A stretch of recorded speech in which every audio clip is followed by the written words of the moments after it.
শহীদ জিয়াউর রহমানের ধানের শীষে, তারেক রহমানের ধানের শীষে, ম্যাডাম খালেদা জিয়ার ধানের শীষে, জনগণের ধানের শীষে বিজয় লাভ করবে কিনা আজকের এই সমাবেশটা প্রমাণ করে দিয়েছে। অতএব এই সমাবেশ শান্তিপূর্ণভাবে হতে হবে।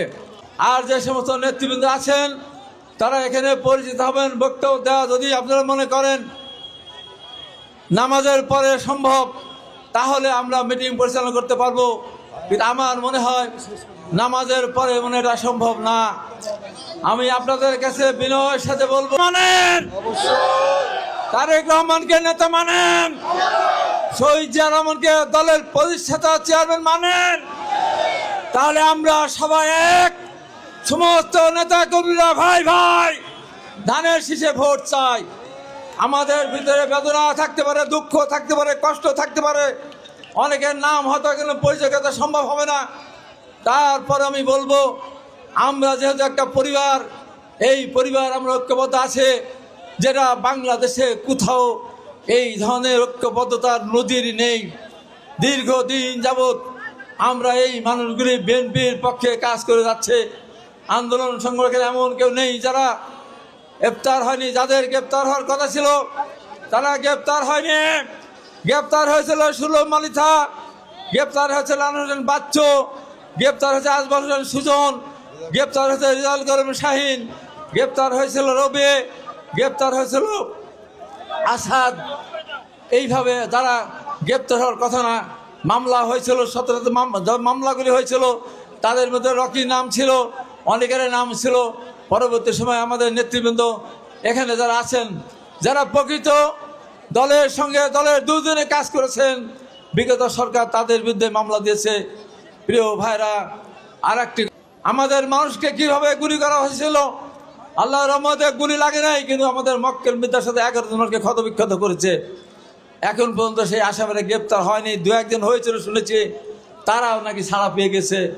আমি আজকে যৌথ বাহিনীকে বলবো, প্রকৃত তথ্য উদ্ঘাটন করে এই অস্ত্র দিয়ে যিনি গুলি করেছেন তিনি তালেব মন্ডলের গাড়িতে ছিলেন, তালেব মন্ডলের হুকুমে উনি গুলি করেছেন।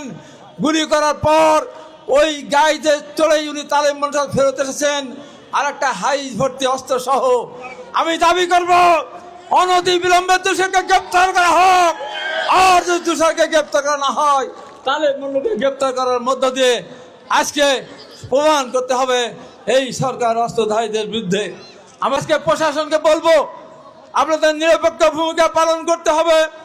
যদি এই জামাত শিবিরের এই গুন্ডামি মাস্তানি যদি আপনারা প্রতিহত না করেন, তাদের বিরুদ্ধে অবস্থান না নেন, তাহলে হাজার হাজার শুধু ভাইয়েরা না, হাজার হাজার মা বোনদের নিয়ে আমরা কিন্তু কর্মসূচি দিতে বাধ্য হব ওদের গ্রেপ্তারের দাবিতে। সেই কথাগুলো আপনাদের মনে রাখতে হবে। প্রিয় ভাইরা, এখানে অনেকে উপস্থিত আছেন, এখানে নেতা কর্মী আছে যারা রাজপথে স্লোগান দিয়েছে, আন্দোলন করেছে, সংগ্রাম করেছে, জেলে গেছে, মামলা খেয়েছে, তারাও আজকে হয়তো এই এখানে আসে নাই, আজকে আমাদের এই মঞ্চে আসে নাই বা এই সমাবেশ আসে নাই, তারা হয়তো ভিন্ন ভিন্ন সমাবেশ করে। আমি তাদেরকে বলবো, ভাই আসুন, আমাদের কাদা ছড়াছড়ি করার সুযোগ নেই। দেশটিতে বেগম খালেদা জিয়া অসুস্থ, আল্লাহর কাছে আমরা দোয়া করব, এখানে প্রাণ ভরে দোয়া করব। হে মহান আল্লাহ, আপনি দেশটিতে বেগম খালেদা জিয়াকে করোনাকালীন সময়ে 73 বছর বয়স্ক অবস্থা থাকাও আপনি তাকে সুস্থ করে দিয়েছেন।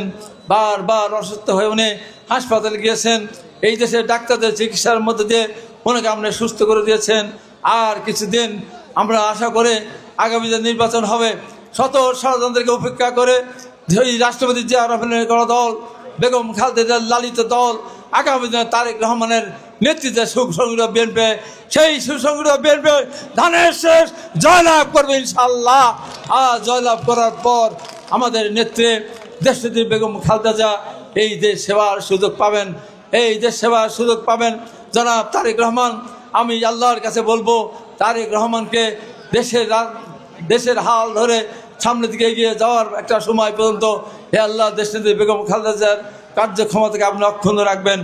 এখানে আমাদের সামনের দিকে আমরা এগিয়ে যাব। এই মানুষ যেদিন ওয়াইসি সম্মেলনে গিয়ে পরবর্তী সময় সৌদি বাদশাহর সাথে আলোচনা সাপেক্ষে সেদিন বিদেশে মানুষ যাওয়ার ব্যবস্থা করেছিলেন একটা ওসিলার মাধ্যমে। আজকে অনেকেই জানেন না মনে করে এমনি এমনি মানুষ বিদেশে যায়, মানুষ এমনি এমনি বিদেশে যাওয়া শুরু করেছিল, ঘটনা কিন্তু তা না। শহীদ রাষ্ট্রপতি জিয়াউর রহমান অত্যন্ত বুদ্ধিমান ছিলেন। উনি ওআইসি সম্মেলনে বলেছিলেন, আমার দেশে অনেক বেকার মানুষ আছে, আপনাদের এখানে কর্মসংস্থানের ব্যবস্থা করতে হবে। তারপরে সৌদি বাদশার সঙ্গে যখন উনি বসেছিলেন, সৌদি বাদশাহ তার অনেকখানি সমস্যা হয়েছে গার্মেন্ট ইন্ডাস্ট্রি। শহীদ রাষ্ট্রপতি জিয়াউর রহমান দেশ গার্মেন্ট প্রতিষ্ঠা করার মধ্য দিয়ে সর্বপ্রথম আপনার এই বিদেশে পোশাক রপ্তানি শুরু করেছেন। আজকে বেসরকারি ব্যাংক বলেন, বেসরকারি বিশ্ববিদ্যালয় বলেন, এই সবগুলি করেছেন দেশটি বেগম খালেদা জিয়া। শহীদ রাষ্ট্রপতি জিয়াউর রহমান এই দেশের নিরক্ষরতা দূর করার জন্য সেদিন নৈশ বিদ্যালয় স্থাপন করেছিলেন। সে আর বেগম খালেদা জিয়া রাষ্ট্রের ক্ষমতা আসার পর আপনারা জানেন, এখানে নেতৃবৃন্দরা উপস্থিত আছেন, তারা সবাই জানেন 1 কোটি কার্ড দিবেন, সেই কার্ডগুলো থাকে মায়েদের নামে। সেই কার্ডে চাল, ডাল, তেল, নিত্য প্রয়োজনীয় জিনিস সেখানে পাওয়া যাবে। মায়েদের জন্য এই কাজটি করেছেন। কেন? অনেক সময় আমরা সমাজে দেখেছি অনেক মানুষ, অনেক পুরুষ মানুষ মেয়েদেরকে ছেড়ে চলে যায়, অন্যত্র বিবাহ করে, অর্থাৎ বাচ্চাদের পিতা করছেন। আমাদের দেশের স্বাস্থ্যনীতি ভেঙে গিয়েছে, কিচ্ছু নেই, হাসপাতালে যান, চিকিৎসা নেই, ওষুধ নেই। এই ব্যবস্থা আমাদের পক্ষ থেকে করা থাকবে। ডাক্তারগণ ক্লাসটাল স্কুলে এবং বিভিন্ন কলেজে সেখানে আমরা দেখছি, কি দেখছি, সেখানে আমরা দেখছি কোচিং সেন্টার খোলা হয়েছে। ওই কলেজের টিচার, ওই স্কুলের শিক্ষক স্কুলে যান না, কলেজে যান না, কোচিং সেন্টারে গিয়ে তারা সেখানে শিক্ষা দেন অনেক টাকার বিনিময়ে। আমরা যদি আল্লাহ যদি রহমত আমাদের উপর নাজির করে, আমরা এই ব্যবস্থাগুলি আমরা সমাধান এইগুলির আমরা সমাধান করব। স্কুলে এবং কলেজে শিক্ষার সময় মতো থাকে।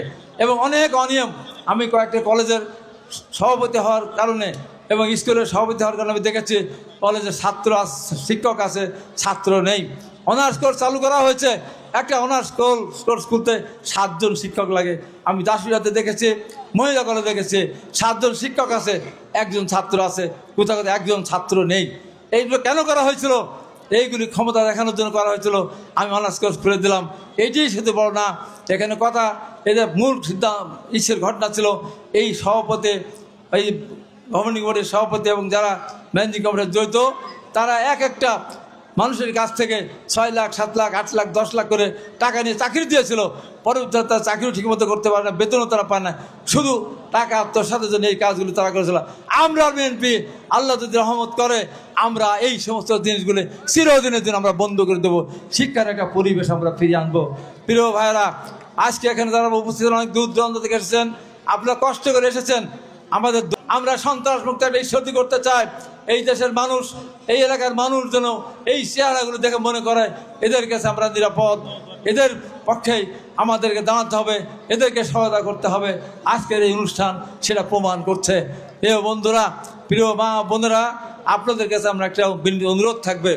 এই যে ঘটনাকে কেন্দ্র করে প্রথমে ঘটনা ঘটেছিল আমার এই মানিকনগর মহলদার পাড়ায়, শামীম মহলদার বাড়িতে জামাতের কয়েকজন মেয়ে গিয়ে সেখানে ভোটার আইডি কার্ডের নাম্বার লিখে নিয়ে যাচ্ছিল।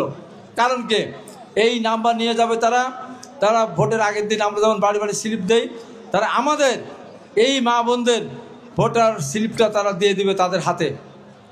তারা এসে সর্বপ্রথম ভোট দেবে, বোরকা পরে আসবে, বোরকা খুলতে আপনি বলতে পারবেন না। সর্বপ্রথম আমাদের ভোটগুলি তারা দিয়ে দিবে, তারপর তাদের ভোট তো ফ্রি হয়ে গেল, তখন তারা তাদের ভোট অনায়াসে দিতে পারবে। ভোটটা তারা দিয়ে যাওয়ার পর যখন আপনি যাবেন, আপনাকে বলবে আপনার ভোটটা দেওয়া হয়েছে। আবার চিৎকার চিল্লামিল্লি করবেন, করতে করতে সময় পার হয়ে যাবে।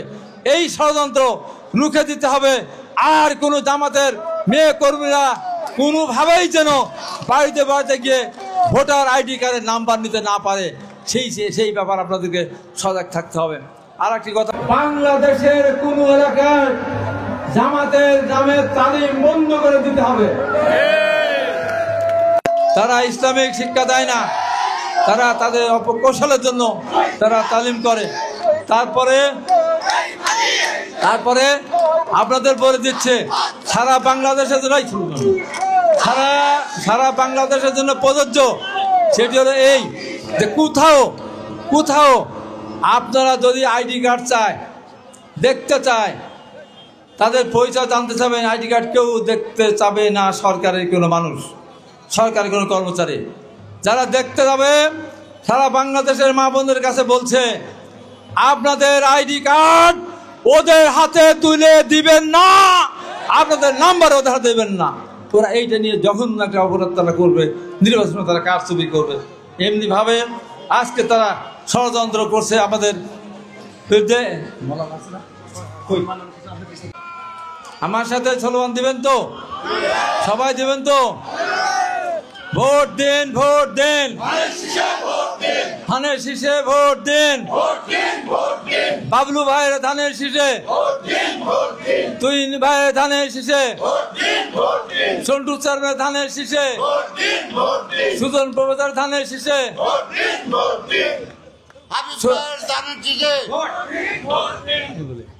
এখানে আমাদের সুমন ভাইয়ের ধানের শীষে, নয়ন ভাইয়ের ধানের, তুহিন চৌধুরী ধানের শীষে,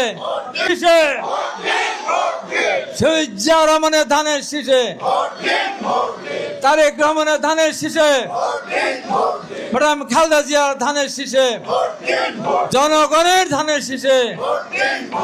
প্রিয় ভাইরা, যাদের নাম বলতে পারলাম না, আমি সবার নাম মনে মনে বলছি, সবার নামে বলেছি, সবার ধানের শীষে আপনারা ভোট দিবেন। এবং আপনারা ভোট দিতে যাবেন, সকালে সকালে যাবেন ভোটের। এখন কেন